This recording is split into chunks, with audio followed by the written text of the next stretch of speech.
सभी को मेरा प्रणाम। परम आदरणीय डॉक्टर कृष्ण गोपाल जी, सह सरकार्यवाह राष्ट्रीय Swayam Sevak Sangh, Shri Rajyavardhan Singh Rathore, honourable minister of industry and skill development, government of Rajasthan, Shri Ghanshyam Ojha ji, president Laghu Udyog Bharati, Shri Shantilal ji Balad, state president Laghu Udyog Bharti, और मेरे सामने काफ़ी परिचित लोग हैं, नाम भूल जाऊंगा।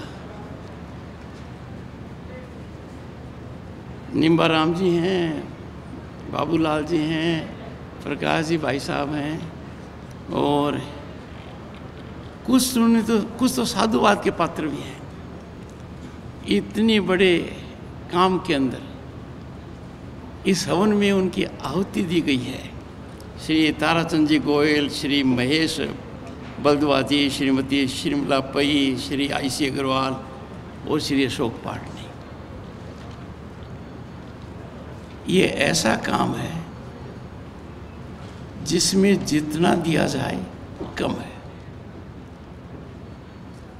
जब माँ के नाम एक पेड़ लगा रहा था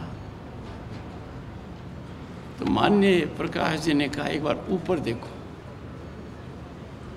ये पहली बार नहीं है कि मैंने ऐसे संस्थान का निर्माण देखा है। यहाँ मैं वक्ता के रूप में नहीं आया डॉक्टर साहब, मैं श्रोता के रूप में आया हूँ। मैं डॉक्टर साहब को सुनने के लिए आया था।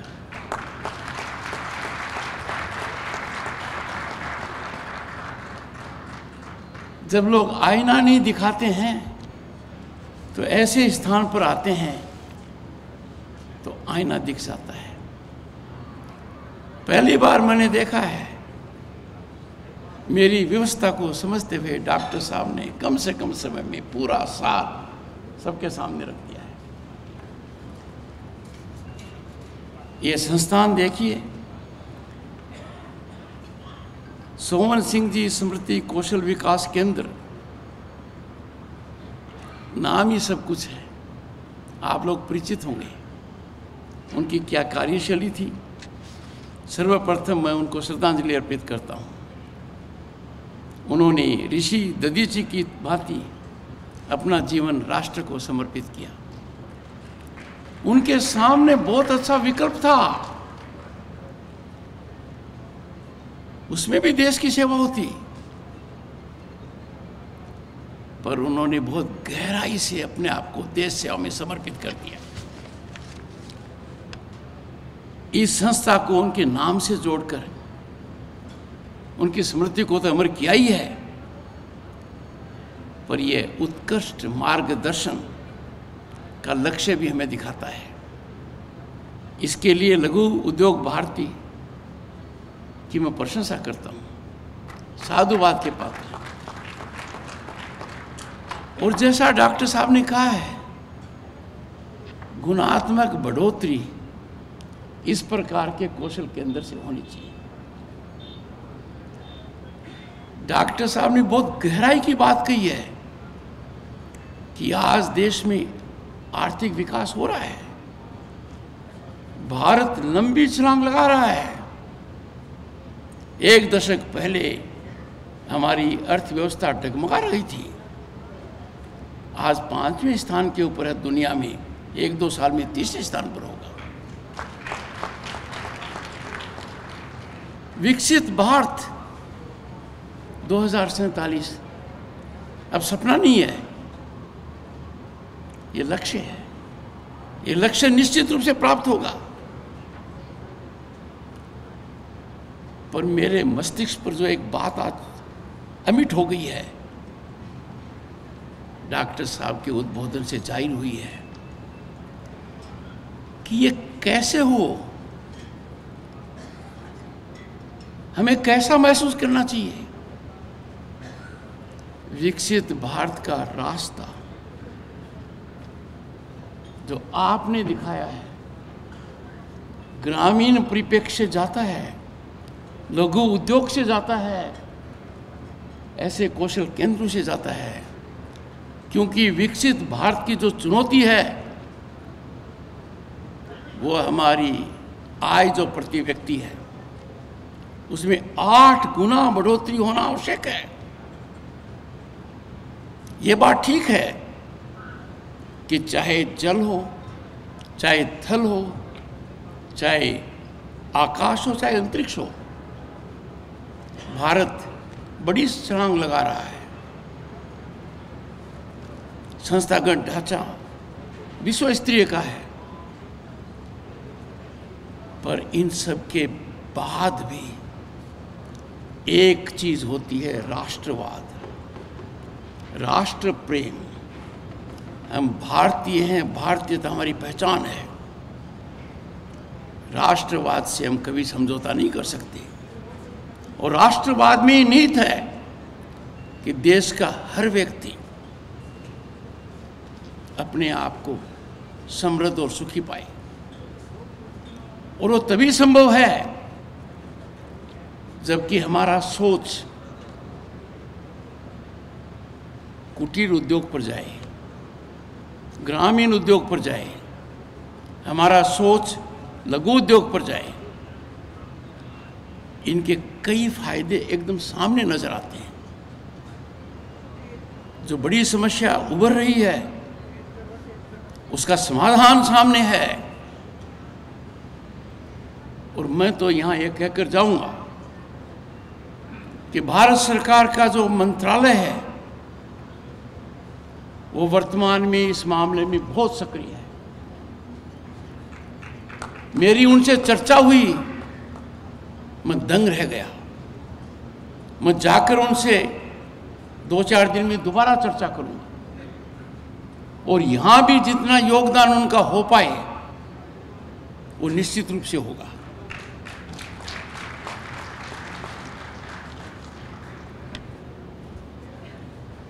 कौशल मनुष्य को तो तपस्वी बनाता ही है, हौसला भी देता है, पर एक आत्मसम्मान भी देता है। और भारत में वो मादा है, वो ताकत है कि हम कौशल के ज्ञानी लोगों को दुनिया को दे दें। और ऐसा हो भी रहा है। आज के दिन जो समस्या सामने है उसका समाधान ऐसे कौशल केंद्रों से निकलता है। शिक्षा और कौशल दोनों जरूरी हैं। लंबे अंतराल के बाद, 3 दशक के बाद,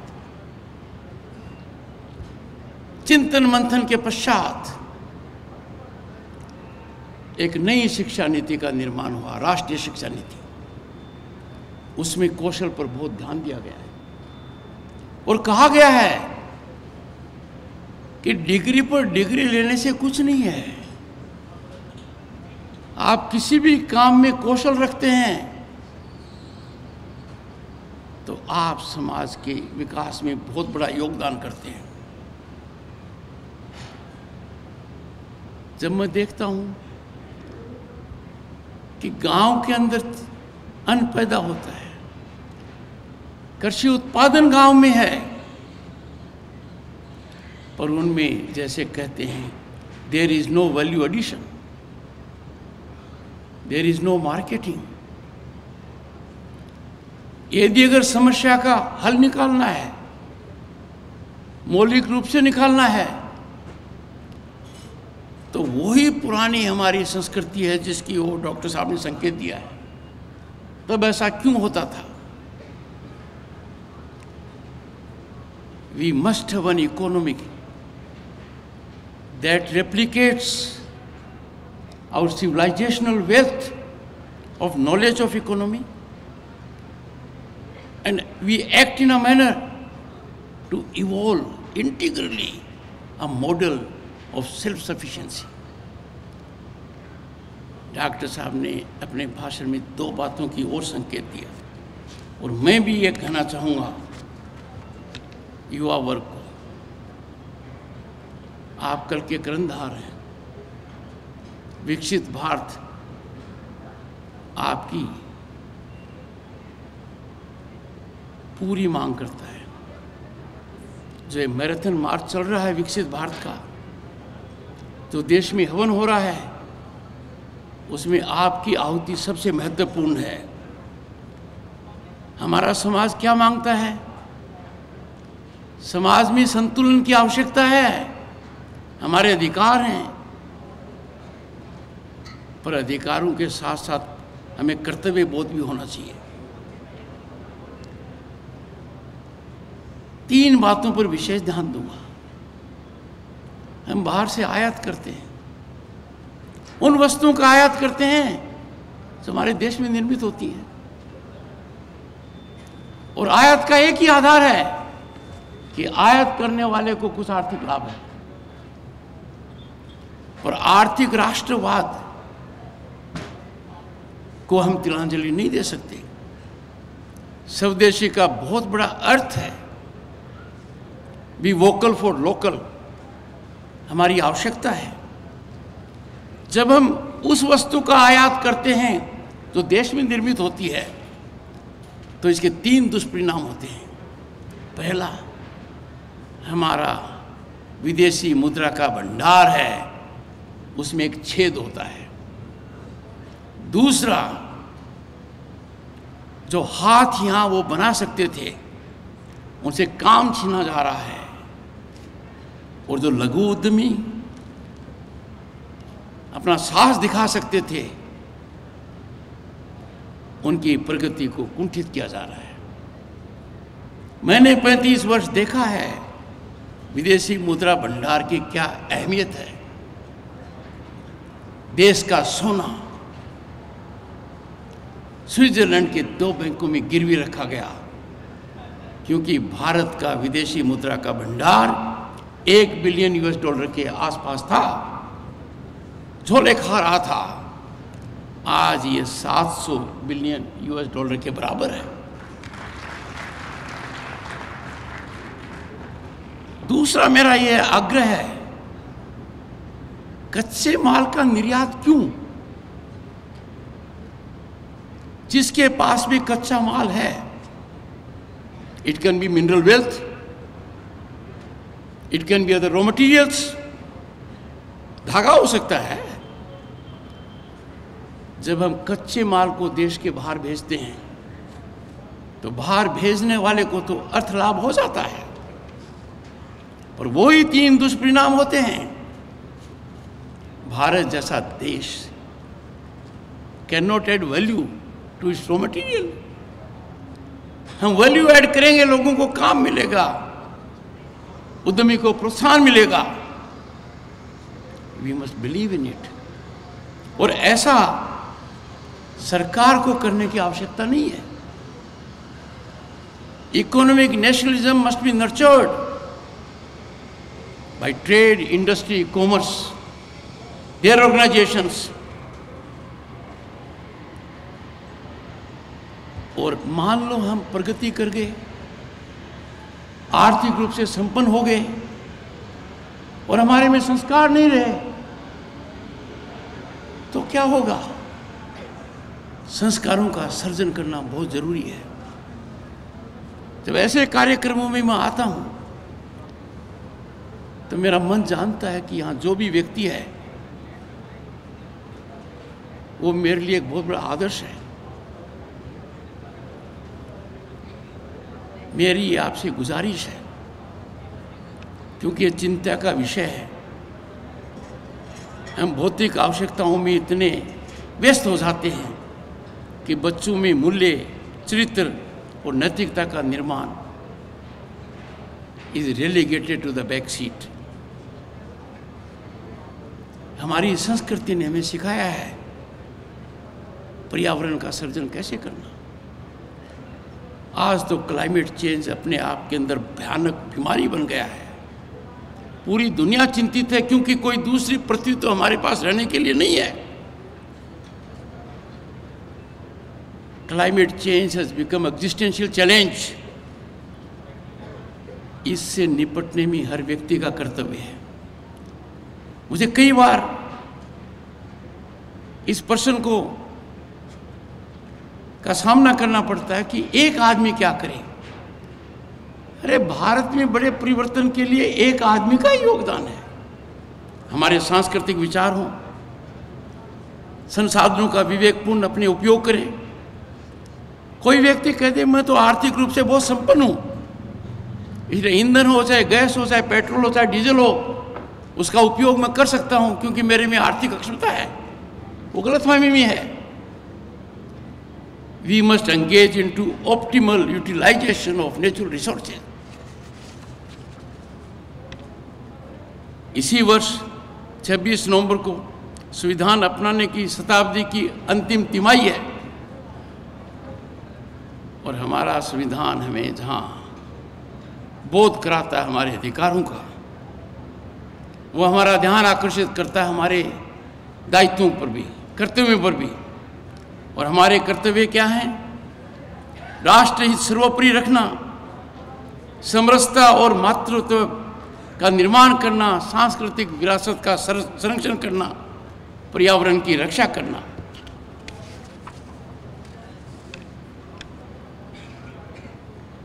एक है जो आम नागरिक के लिए चिंता का विषय होना चाहिए। जब भारत इतनी बड़ी छलांग लगा रहा है, दुनिया में नाम है, और ऐसा पहले कभी नहीं हुआ। बहुत पहले हुआ था, डॉक्टर साहब ने संकेत दिया है कि अर्थव्यवस्था में हमारी क्या हिस्सेदारी थी। There was a time when India was known for maritime trade.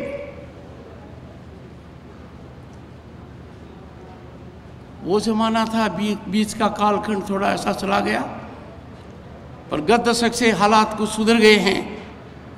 तो मेरा उसमें कहना है कि कुछ ऐसी ताकतें हैं देश में और बाहर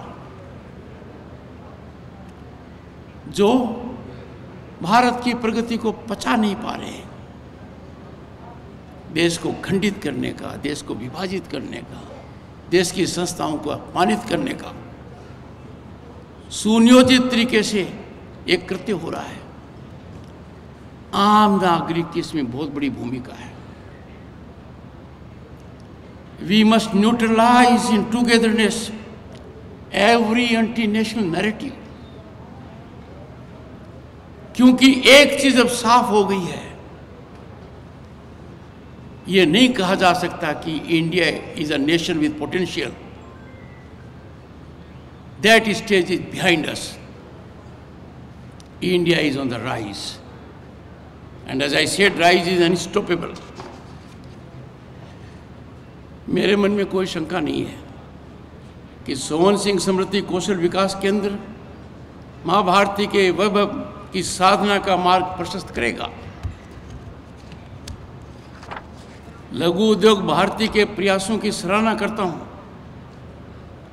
क्योंकि लंबे समय से मेरा लघु भारती से लगाव रहा है और संगठन से जुड़े हुए जो संस्थान हैं, जब वो कार्य करते हैं तो उनका नतीजा दूरगामी होता है। राजस्थान में बड़ा परिवर्तन आएगा जब ऐसे कौशल केंद्र हर जिले में होंगे।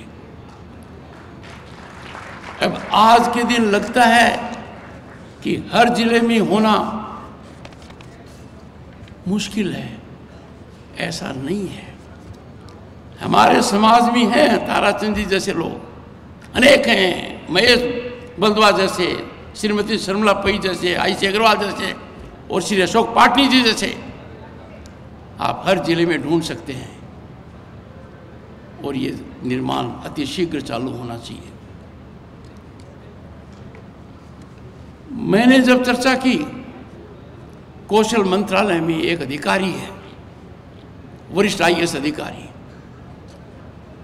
मुझे इतना अच्छा लगा और यहाँ आकर मुझे एक बोध हो गया कि यदि अगर ऐसे संस्थान का उपयोग कौशल मंत्रालय करेगा तो गुणात्मक नतीजे तो आएंगे ही, लोगों में एक भावना भी जागृत होगी। मुझे डॉक्टर साहब को सुनने का मौका मिला और मैं श्रोता बनकर ही आया हूँ। और मैंने जो कुछ कहा है, यदि अगर शुद्ध कानूनी भाषा में कहूँ, I have recast and repeated what Dr. Sabar said. Thank you so much. Namaskar.